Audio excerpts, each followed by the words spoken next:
Big boss വീട്ടിലെ ഇപ്പോഴത്തെ ഏറ്റവും വലിയ പ്രശ്നം എന്ന് പറയുന്നത് രതീഷ് സുരേഷ് തമ്മിലുള്ള വിഷയമാണ്.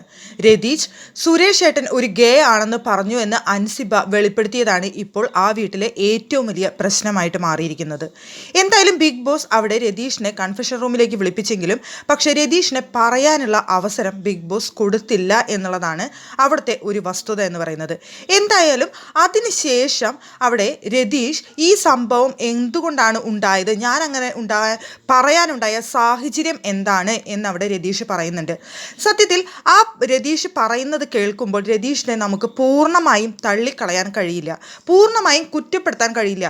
രതീഷ് പറഞ്ഞതും ചെയ്തതും ശരിയാണ് എന്ന് ഞാൻ ഒരിക്കലും പറയുന്നില്ല. രതീഷിൻ്റെ ഭാഗത്ത് തെറ്റ് തന്നെയുണ്ട്, രതീഷ് ചെയ്തത് തെറ്റ് തന്നെയാണ്. പക്ഷേ പൂർണ്ണമായും നമുക്ക് രതീഷിനെ കുറ്റം പറയാൻ സാധിക്കില്ല എന്ന് ഞാൻ പറയാൻ കാരണം, ഇവിടെ രതീഷ് ഈ സംഭവം പറയുന്നത് ആദ്യം നമുക്കറിയാം, ഇത് തുടങ്ങി വെക്കുന്നത് രതീഷ് തന്നെയാണ്. ജാൻമണി വന്ന് ഹഗ് ചെയ്ത സമയത്ത് എൻ്റെ ഫാമിലി എന്നെ കാണും, എനിക്ക് ഹഗ് ചെയ്യുന്നത് ഇഷ്ടമല്ല എന്ന് പറഞ്ഞുകൊണ്ടാണ് അവിടെ ഫസ്റ്റത്തെ പ്രശ്നം സ്റ്റാർട്ട് ചെയ്യുന്നത്. എന്നാൽ രതീഷ് അത് പറയാനുള്ള സാഹചര്യം എന്തെന്നാൽ ആ വീട്ടിലുള്ള എല്ലാവരും ജാൻമണിയെയും രതീഷിനെയും ചേർത്ത് വെച്ച് അവിടെ സംസാരം നടന്നു. അവിടെ സിജോ ഇവർ രണ്ടുപേരും ഫോട്ടോ ചേർത്ത് വെച്ച് സംസാരിക്കുകയും കളിയാക്കുകയും ഒക്കെ ചെയ്തിരുന്നു.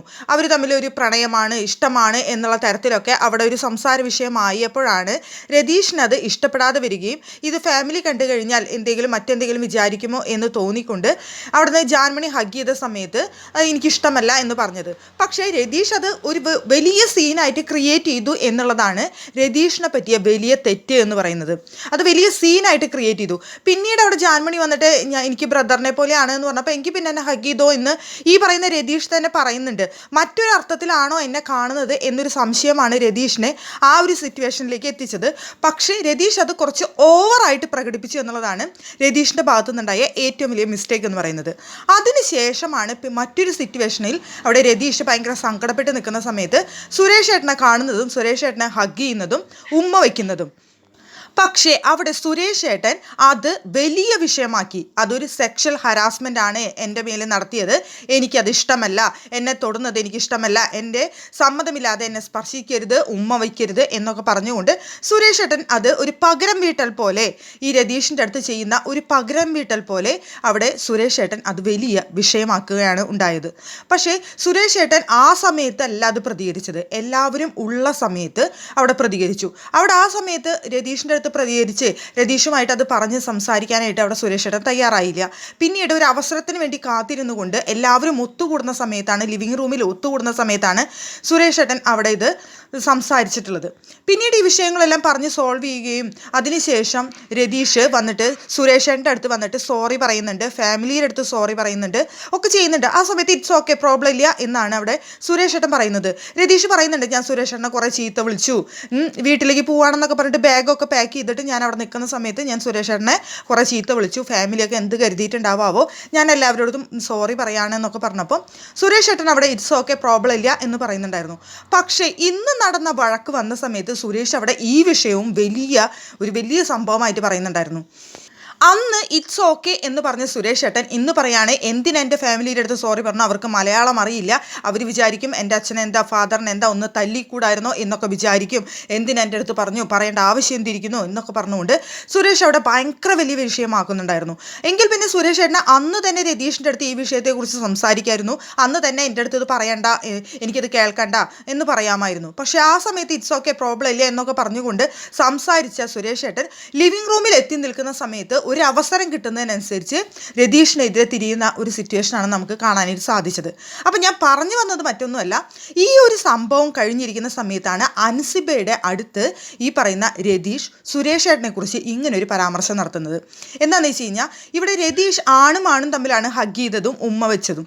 അപ്പോൾ രതീഷ് പറഞ്ഞത്, എങ്ങനെ ഞാനൊരു ആണിനെ കെട്ടിപ്പിടിച്ച് ഒരു ചേട്ടനെ പോലെ കരുതി ഞാൻ കെട്ടിപ്പിടിച്ചത് എങ്ങനെയാണ് വലിയൊരു തെറ്റായിട്ട് മാറുന്നത്, ഞാനൊരു ആണിനെ പോലെ കരുതിയല്ലേ ഞാൻ കെട്ടിപ്പിടിച്ചത്, അപ്പോൾ അങ്ങനെ വരുമ്പോൾ ഒരു ബ്രദറിനെ പോലെ കണ്ടിട്ട് കെട്ടിപ്പിടിക്കുമ്പോൾ അതിലെങ്ങനെയാണ് ഒരു സെക്ഷൽ ഹരാസ്മെൻറ്റ് വരുന്നത്, അപ്പോൾ അങ്ങേര് ഒരു സ്ത്രീയുടെ മനസ്സുള്ള വ്യക്തിയാണോ എന്ന് ചോദിച്ചു എന്നാണ് രതീഷ് പറയുന്നത്. ഗേ എന്നുള്ളൊരു വേർഡ് ഞാൻ അവിടെ ഉപയോഗിച്ചിട്ടില്ല, അത് തറപ്പിച്ച് പറയുന്നുണ്ട് രതീഷ്. ഞാൻ സുരേഷ് ഏട്ടനെ സ്ത്രീകളുടെ മനസ്സായിരിക്കുമോ എന്ന് മാത്രമേ പറഞ്ഞിട്ടുള്ളൂ, അല്ലാതെ ഗേ എന്നുള്ള വേർഡ് ഉപയോഗിച്ചിട്ടില്ല എന്നാണ് രതീഷ് പറയുന്നത്. ഇനിയിപ്പോൾ അങ്ങനെയാണ് ഗേ എന്നുള്ള വേർഡ് ഉപയോഗിച്ചാൽ തന്നെ അവിടെ അങ്ങനെ ഒരു സിറ്റുവേഷൻ വന്ന സമയത്ത് ഞാനൊരു ആണിനെ ഹഗ് ചെയ്ത് കഴിഞ്ഞാൽ അതെങ്ങനെയാണ് സെക്ഷൽ ഹരാസ്മെൻ്റ് ആവുന്നത്? അപ്പോൾ അതെന്താ സുരേഷ് ഏട്ടൻ ഗേ ആണോ എന്നുള്ള രീതിയിലാണ് അവിടെ രതീഷ് സംസാരിച്ചത്. രതീഷ് പറയുന്നുണ്ട്, ഞാനൊരാളെ സെക്ഷൽ ഹരാസ്മെൻറ്റ് ചെയ്തു എന്ന് പറഞ്ഞപ്പോൾ തിരിച്ച് എനിക്ക് ആ ഒരു വാശിക്ക് ദേഷ്യത്തിന് ഞാൻ അങ്ങനെ പറഞ്ഞു, അല്ലാതെ അതിന് വേറൊരു അർത്ഥത്തെ കണ്ടുകൊണ്ട് വേറൊരു മീനിങ് കണ്ടുകൊണ്ട് ഞാൻ പറഞ്ഞതല്ല ചെയ്തതല്ല എന്നവിടെ രതീഷ് പറയുന്നുണ്ട്. അങ്ങനെ നോക്കുമ്പോൾ രണ്ടുപേരുടെ ഭാഗത്തും അവിടെ തെറ്റുകളൊക്കെ സംഭവിച്ചിട്ടുണ്ട്. രതീഷിൻ്റെ ഭാഗത്ത് വലിയ തെറ്റ് സംഭവിച്ചിട്ടുണ്ട്. പക്ഷേ ഇതിന് ഇത്രയും വലിയൊരു സംഭവമാക്കി രതീഷിനെ ബിഗ് ബോസ് വീട്ടിൽ നിന്ന് പുറത്താക്കാൻ മാത്രമുള്ള ഒരു തെറ്റൊന്നും രതീഷ് അവിടെ ചെയ്തിട്ടില്ല. വെറുതെ ഒരു ഗേ ആണോ എന്ന് ചോദിച്ചതിനെ വീട്ടിൽ നിന്ന് പുറത്താക്കാൻ പറയുന്നു, വലിയ തെറ്റാണ് ചെയ്തത് എന്നൊക്കെ പറഞ്ഞുകൊണ്ട് ബിഗ് ബോസിൽ നിന്ന് പുറത്താക്കാൻ മാത്രമുള്ള ഒരു തെറ്റോ ഒന്നും രതീഷിൻ്റെ ഭാഗത്തു നിന്നുണ്ടായിട്ടില്ല. എന്തായാലും ലാലേട്ടൻ വരുമ്പോൾ എന്താണ് തീരുമാനമെടുക്കുന്നതെന്ന് കാണാം. ഞാൻ മനസ്സിലാക്കിയെടുത്തോളം ഒരു പനിഷ്മെൻറ്റോ അല്ലെങ്കിൽ ഒരു വാണിങ്ങോ ആണ് രതീഷിന് കൊടുക്കാനായിട്ട് സാധ്യത.